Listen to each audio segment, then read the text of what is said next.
Tips ఉంది. ఇది అజంతా గుహలు. ఎవరైనా ఇక్కడికి రావాలనుకుంటే కొన్ని ఇంపార్టెంట్ టిప్స్ ఫాలో అవ్వండి. మీకు ఈజీగా ఉంటుంది. జస్ట్ నా ఎక్స్పీరియన్స్ ఏంటో నేను మీకు షేర్ చేస్తాను ఇవాళ. సో అజంతా రావాలంటే ఫస్ట్ మీరు ఔరంగజేబ్ నుంచి కదా ఔరంగాబాద్ రావాలి. ఔరంగాబాద్ని పేరు మార్చాలి. ఇది గుర్తుపెట్టుకోండి. ఎస్పెషల్లీ మన తెలుగు వాళ్ళకి చాలా మంది తెలియకపోవచ్చు. తెలిస్తే మంచిది.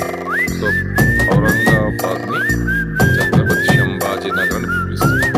సో అక్కడి నుంచి ఒక 88 కిలోమీటర్స్ వస్తాయి మనకు అజంతా కేవ్స్ వస్తాయి. సో అజంతా కేవ్స్కి రావడానికి అజంతా క్రాస్ చేసిన 8 కిలోమీటర్స్ తర్వాత అజంతా కేవ్స్ మెయిన్ ఎంట్రన్స్ ఉంటుంది. సో అక్కడ ఆల్మోస్ట్ అన్ని కేవ్స్ 1 to 26 వీటిలో మెయిన్ ఒక 6-7 కేవ్స్ ఉన్నాయి. సో ఆల్మోస్ట్ డిఫరెంట్ పెయింటింగ్స్ కానీ స్కల్ప్చర్స్ కానీ అన్నీ ఉన్నాయి ఇక్కడ.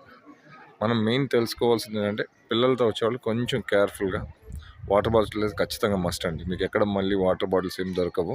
సో వాటర్ బాటిల్ తెచ్చుకోండి. అండ్ వీలైతే పిల్లలు కానీ మీరు కానీ సాక్స్ వేసుకొచ్చుకోండి. సో బాగుంటుంది కొంచెం నడవడానికి. And it's a long trip.